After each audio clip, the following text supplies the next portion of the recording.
A very warm welcome to all of you. This promises to be a very interesting session. I'll tell you because Tejaswi Yadav is a breed of a young generation who wants to challenge the Prime Minister of this country, right? So let's hear him out. Let's try and understand what he has on his mind. And then maybe we can judge him. My first question to you, Tejaswi, is this. Whom am I talking to? The cricketer, the politician, or the son of Lalu Prasad Yadav? Leader of opposition of Bihar Legislative Assembly, and I have been elected as a youngest member of Legislative Assembly of Bihar. और मोदी जी को मैं सिर्फ अकेला challenge नहीं कर रहा, मोदी जी ने जिन जिन युवाओं को धोखा देने का काम किया वो सारे युवा मोदी जी को चैलेंज करना चाह रहे हैं और अपना जो रोजगार है, अब तो मोदी जी कहते हैं कि पकौड़ा बेचो, हम तो कहते हैं कि पकौड़ा भी बेचने के लिए तैयार है, लेकिन 15 लाख में से कुछ तो आप बोनी करा दो 1-2 लाख का, ताकि ठेला लगा लें। और लेकिन सवाल खड़ा होता कि हर साल 2 करोड़ लोगों को मोदी जी बोलेंगे पकौड़ा बेचने को, तो पकौड़ा खाएगा कौन? हर घर में पकौड़ा बेचने वाले मिलेंगे। तो हमारा सवाल है कि जो मोदी जी ने जो प्रॉमिस किया था उसको वो फुलफिल करें। और जब पॉलिटिक्स में अगर युवाओं का भविष्य को डिसाइड करती है तो युवाओं को भी पार्टिसिपेट करना चाहिए, आना चाहिए पॉलिटिक्स में, ताकि पॉलिसी मेकिंग और डिसीजन मेकिंग में युवाओं की जो भूमिका होनी चाहिए वो उस तादाद में नहीं है। लेकिन अभी आप देखिएगा काफ़ी यंगस्टर जो हैं, यूथ्स जो हैं, वो पॉलिटिक्स में आ रहे हैं और काफ़ी मजबूती के साथ। और देश भर में जितने युवा नेता जो निकल कर के आ रहे हैं सारे मोदी जी के खिलाफ हैं। ये भी आप अगर आंकड़ा देखिएगा सारे। उधर पकौड़ा है, पकौड़े का आपने जिक्र किया, पकौड़े पर तालियां भी बजी, लेकिन आप जहां खड़े हैं उधर शिकंजी है। देखिए, उनका कहने का मतलब कि कोई शिकंजी बनाने वाला भी गरीब व्यक्ति भी कम से कम कोका कोला की कंपनी लगाने का काम करे। और मोदी जी ने तो ऐसा सपना नौजवानों को दिखाने का काम किया था कि नौजवानों को हकीकत में लगने लगा था।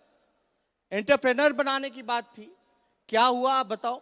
जिनको रोजगार था वो भी छीन लिया गया। डीमोनेटाइजेशन हुआ, लेकिन डीमोनेटाइजेशन के जो फायदे जब हम पूछ रहे हैं मोदी जी से कि आतंकवादी घटनाएं कम हुई कि नहीं हुई, पत्थरबाजी कश्मीर में कम हुआ कि नहीं हुआ, भ्रष्टाचार कम हुआ कि नहीं हुआ, खत्म हुआ कि नहीं हुआ, लेकिन हमारे चौकीदार जो हैं नीरव मोदी भाग जाते हैं, विजय माल्या भाग जाते हैं। अब तो जो मामला जो सामने आया है, विजय माल्या ने आरोप लगा दिया है कि उनकी मुलाकात अरुण जेटली जी से हुई है। इसमें प्रधानमंत्री क्यों खामोश है? जय शाह के बेटे, अमित शाह के बेटे जो जय शाह हैं, उन पे भ्रष्टाचार के आरोप लगे, लेकिन उनकी जांच नहीं हो सकती क्योंकि वो अमित शाह के बेटे हैं। जांच होगी तो ऑपोजिशन लीडर्स की जांच होगी। लेकिन आप देखिए, जो चौकीदारी का जो वादा उन्होंने किया था कि देश के खजाने की चौकीदारी करेंगे, आज देश का पैसा बाहर जा रहा है, जो बैंक्स हैं वो कंगाल हो गए हैं। आज क्या स्थिति बनी हुई है? जितने भी प्रोमिसेस, जितने भी उनका एजेंडा में, मैनिफेस्टो में जितनी भी चीजें थी, एक चीज आप बता दो कि उन्होंने क्या काम करने का काम किया? एक ही काम किया कि नामकरण करते जा रहे हैं, शहरों का नाम बदल दे रहे हैं, रेलवे स्टेशनों का नाम बदलने का काम कर रहे हैं। और दूसरा ये किया है कि डाटा सस्ता कर दिया, आटा महंगा कर दिया। अब गरीब आदमी आटा खाएगा कि डाटा लेगा? आप ये बताइए। महंगाई, पेट्रोल, डीजल, इतनी कीमतें बढ़ गई हैं, लगभग अब नरेंद्र मोदी जी सेंचुरी मारने के करीब आ गए। हो सकता है मार भी दें, लेकिन इसको नुकसान किसको हो रहा है? आम जनता को हो रही है। डेटा और आटा पर आपने टिप्पणी की, फिर ताली बजी, लेकिन आप भी ट्विटर के ही जरिए लोगों पर प्रहार करते हैं। हर बात पर एक ट्वीट आता है तेजस्वी यादव का। अब उसी डिजिटल का सहारा तो आप भी ले रहे हैं जो मोदी जी घर घर पहुंचा रहे हैं। आपको एक बात बता दें, आप लोग मीडिया में मोदी जी के अलावा और किसी को दिखाते कहां हो? तो हमारे पास एक ही ऑप्शन रह गया, सोशल मीडिया का। और डिजिटल इंडिया का जो सपना देखा था, जो टेक्नोलॉजी जो लाई थी, वो तो राजीव गांधी जी के बदौलत आईटी आई है। इसमें मोदी जी की क्या भूमिका है? हाँ, मोदी जी की यह भूमिका है कि जो निजीकरण जो करने का काम करे, बीएसएनएल को ठप करा दिया और जियो को आगे बढ़ा दिया। यही उपलब्धि है। राहुल गांधी को भी हम उतना ही दिखाते हैं जितना नरेंद्र मोदी को। और इसीलिए मेरा अगला सवाल आपसे ये, You say that the government and whatever they do is in their hands, but public mobilization ultimately is in your hands. अगर जनतंत्र आपके हाथ में है, तो क्या नरेंद्र मोदी और अमित शाह का मुकाबला करने के लिए आपके पास कोई चेहरा है? कौन है वो चेहरा? देखिए, इतना तो बात साफ है कि झूठ बोलने वाला, जुमलेबाजी वाला चेहरा जनता को पसंद नहीं है। जनता वो चेहरा चाहती है जो काम करे, और कोई व्यक्ति विशेष से काम नहीं होता, सरकारें नहीं चलती। हम बता दें, सरकार चलाने के लिए नीति, नियम और नियत होनी चाहिए, जो कि नरेंद्र मोदी जी में नहीं है। इसी से मेरा अगला सवाल, राहुल गांधी का आप भी नहीं नाम ले रहे हैं, हमने शिकंजी की भी बात कर ली। क्या आपको भी भरोसा नहीं है राहुल गांधी के नेतृत्व में महागठबंधन में? आप देखिए, नरेंद्र मोदी जी अकेले तो है नहीं, और ऐसे दिखाते जैसे वो अकेले 40 पार्टियों के साथ अलायंस किया हुआ है। जब ऑपोजिशन यूनिटी की बात होती है, जब गठबंधन की बात होती है, तो आप लोग दिखाते हो मोदी वर्सेस ऑपोजिशन। और जो आज मेरा जो सब्जेक्ट भी आप लोगों ने दिया है, आपको तो ये सब्जेक्ट ही नाम चेंज कर देना चाहिए, मोदी वर्सेस पब्लिक कर देना चाहिए। क्योंकि जो सवाल जो है, आप बताइए कि क्या किया मोदी जी ने, आखिर मोदी जी को क्यों चुने? मेरा तो एक ही सवाल है, and we are not against Modi ji, we are against the ideology of RSS which want to divide our country, जो धर्म के नाम पे, जाति के नाम पे खिलवाड़ करने का काम करती है, उनको जो देश में सांप्रदायिक हिंसा को बढ़ावा देने का काम करती है, जो जहर फैलाने का काम करती है, जो हिंदू मुसलमान में दंगा कराने का काम करती है। हम उस आइडियोलॉजी के खिलाफ हैं, और मोदी जी के हाथों में देश सुरक्षित नहीं है। डोकलाम में आप देख लीजिए, चाइना घुस गया, मोदी जी कहां हैं? और आरएसएस के लोग कहते हैं, आर्मी की बेइज्जती करते हैं आरएसएस वाले लोग, कहते हैं कि आर्मी से बेहतर हमारे आरएसएस के वर्कर हैं, जो 3 महीने में तैयार हो जाएंगे लड़ाई के लिए।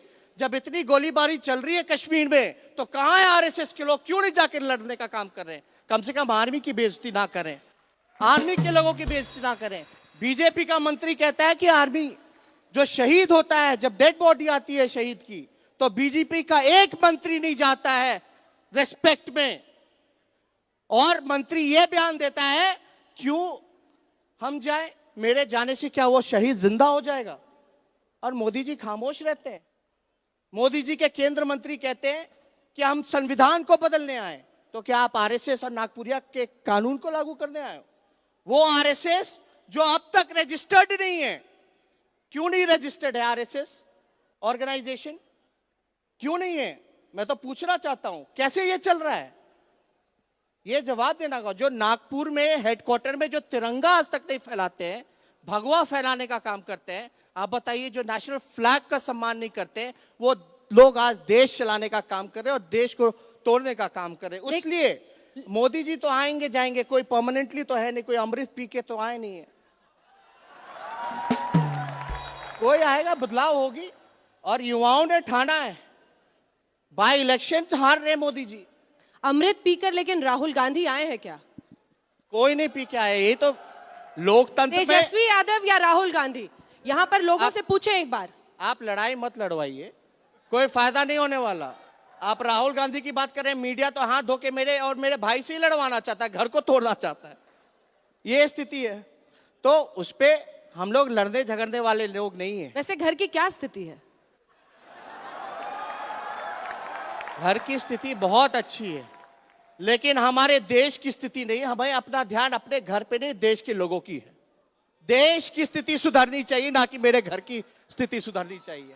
एक बार यही बात तो मैं आपको कह रहा हूं अंजना जी, कभी मोदी जी को बुलाइए, अमित शाह जी को बुलाइए, पूछिए देश की स्थिति कहां है, इकोनॉमी क्यों डाउन हो गया, जीडीपी क्यों डाउन हो गया, महंगाई क्यों हो गई, नौजवानों की रोजगार को क्यों छीना जा रहा है, नए अपॉर्चुनिटीज लोगों को क्यों नहीं मिल रहे हैं, जो छोटे मोटे जो बिजनेसमैन थे उनके दुकान को क्यों बंद कर दिया गया, ये प्राइवेटाइजेशन क्यों किया जा रहा है। यहाँ काफी लोग यूनिवर्सिटीज में आए होंगे, जिस प्रकार से जितने यूनिवर्सिटी, चाहे जेएनयू हो या डीयू हो या अन्य संस्थानों की बात अगर करें, तो वहां भी आरएसएस जैसे वाइस चांसलर को बैठा दिया गया। क्यों? उनको क्या पता? पर उसी आरएसएस में तो प्रणब मुखर्जी चले गए, सैंक्टिफाई कर दिया उन्होंने। जाना आना अलग बात है, लेकिन हमें अगर बुलाते तो आप जाइएगा?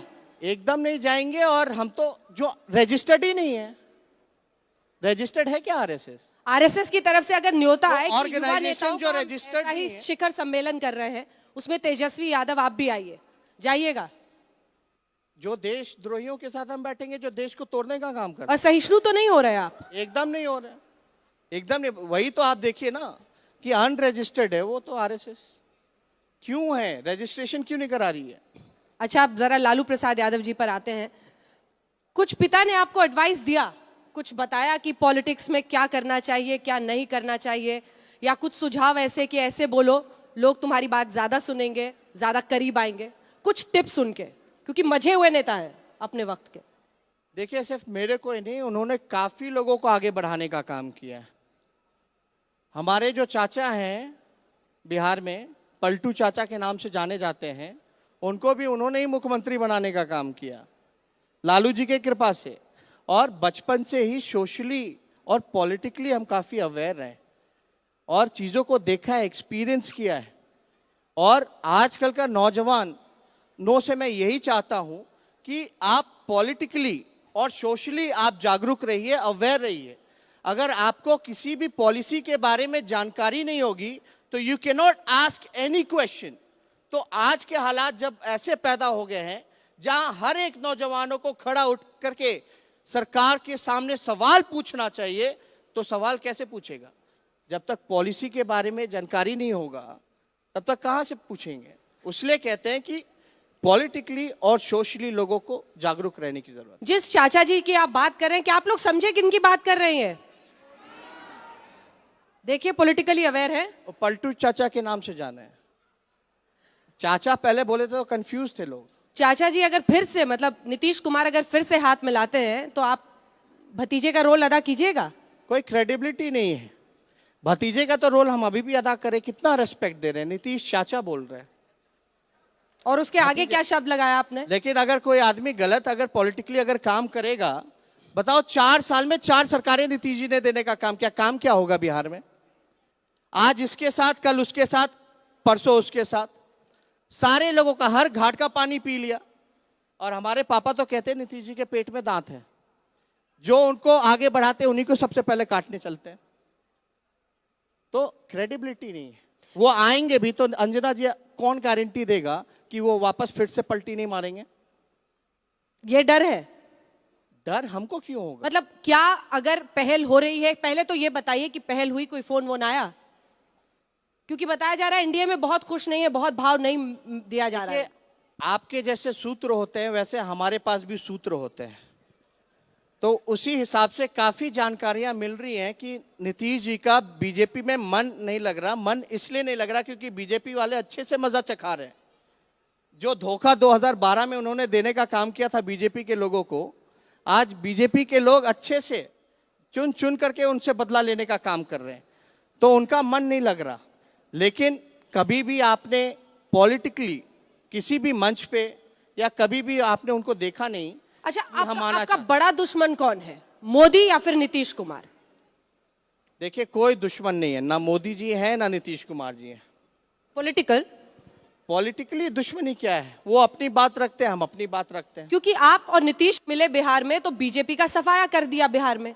तो फिर अगर ऐसी नौबत आती है 2019 में कि आपको एक मौका मिले और मोदी को आपको साफ करना है वहां से, आप तो उनको फिर अभी बाई इलेक्शन में मोदी जी नीतीश जी सब साथ में थे, क्यों चुनाव हार गए? तो नीतीश जी अब जहां भी रहेंगे उस नैया को डुबाने का काम करेंगे। तो वो जहां है वहीं ठीक रहे, मोदी जी के साथ है। कुछ दिन पहले मोदी जी ने कहा था बिहार चुनाव में कि नीतीश जी का डीएनए खराब है। अब मोदी जी से पूछना चाहते हैं क्या डीएनए ठीक हो गया है? और नीतीश जी ने यह कहा था कि ये डीएनए मेरे को गाली नहीं बल्कि पूरे बिहार को गाली देने का काम कर रहे हैं। पूरा एक कैंपेन चलाया था, 2 करोड़ लोगों ने साइन करके पीएम को भेजने का काम किया था। अब नीतीश जी से पूछिए, जो बिहार के डीएनए को गाली देता आप उसके साथ कैसे चल गए? कोई जवाब ही नहीं मिलता। ये तो तानाशाह रवैया इन लोगों ने अपनाने का काम किया है। कई जर्नलिस्ट जो सही न्यूज दिखाते हैं, जो सवाल पूछते हैं, उनको अपना नौकरी से हटना पड़ता है। क्या स्थिति बनी हुई है? महागठबंधन बताइए कैसी ताकत होगी कि मोदी को आप लोग हराएंगे? नीतीश कुमार को आप कह रहे हैं अब स्वीकारेंगे नहीं।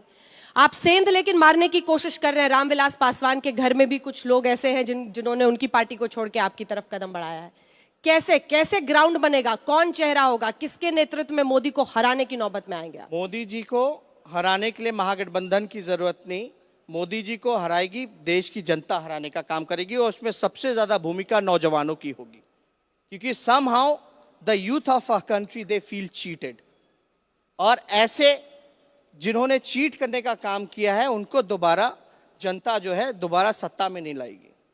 और मोदी जी देखिए अकेले तो है नहीं, फिर आप मोदी जी कहते हैं एनडीए का क्यों नहीं नाम लेती हैं आप मोदी जी अकेले क्यों दिखाती हो? 40 पार्टियां हैं वो तो और महागठबंधन दिखा रहे हो। क्योंकि लोगों को तो ये लगता होगा ना कि मोदी जी अकेले लड़ रहे हैं। क्योंकि तेजस्वी जी वो तो क्लियर है, 1 मोदी, 2 मोदी, 3 मोदी, 1 to 10 के बाद किसी और की गिनती शुरू होती है। आपके यहाँ कौन सा चेहरा पता ही नहीं चलता। समय पे हो जाएगा। मनमोहन सिंह जी को कोई जान रहा था कि मनमोहन सिंह देश के प्रधानमंत्री बनेंगे, लेकिन 10 साल तक प्रधानमंत्री रहे और मोदी जी से बेहतरीन ढंग से सरकार चलाने का काम किया, देश का नाम रोशन करने का काम किया, इकोनॉमी को सुधारने का काम किया, जीडीपी को सुधारने का काम किया, और मोदी जी ने एक चुटकी बजा के सारे जीडीपी का नुकसान कर दिया। अब तो ये सुनने में आ रहा है कि देश जो करेंसी जो आरबीआई छापने का काम करता था, अब ये सुनने में आ रहा है कि अब चाइना छापेगा। बताओ, देश का या दुनिया का पहला ऐसा खजांची होगा आरबीआई जिसको अब तक ये नहीं पता कि डीमोनेटाइजेशन के बाद कितने नोट उन्होंने छापे और कैसे पुराने नोटों को नष्ट करने का काम किया। इंक खत्म हो जाती है, पेपर खत्म हो जाते हैं, इंक खत्म हो जाती है।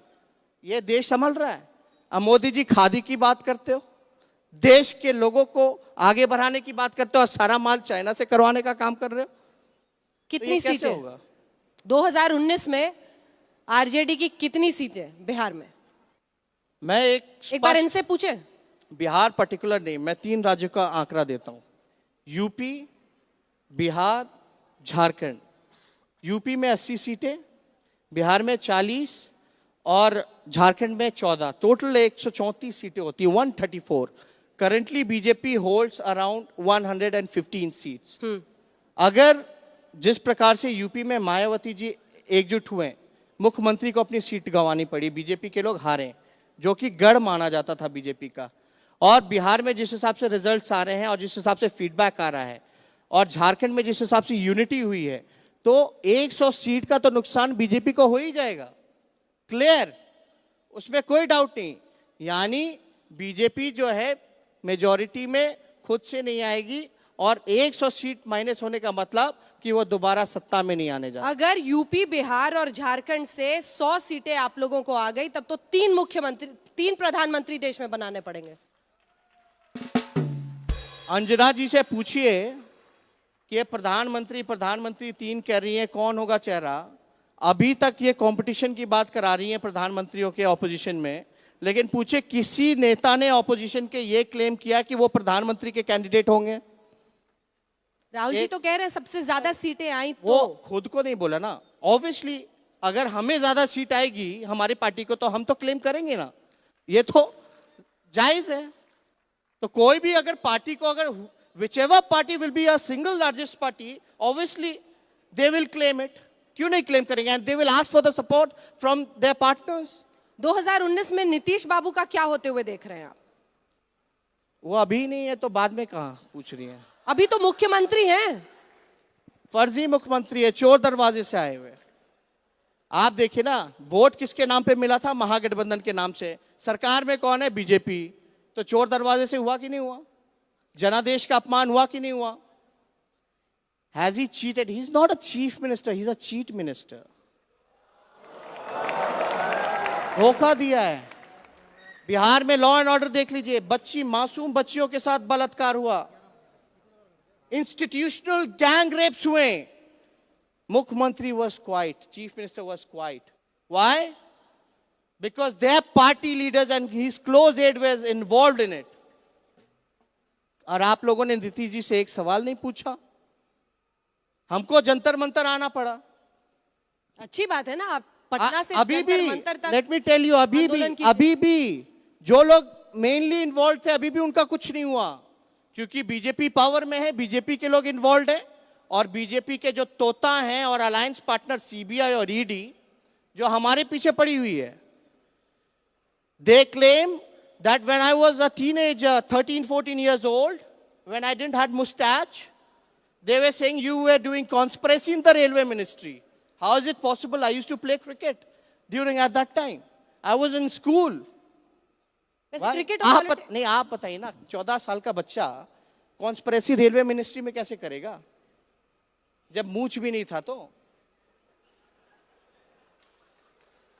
क्या बकवास है.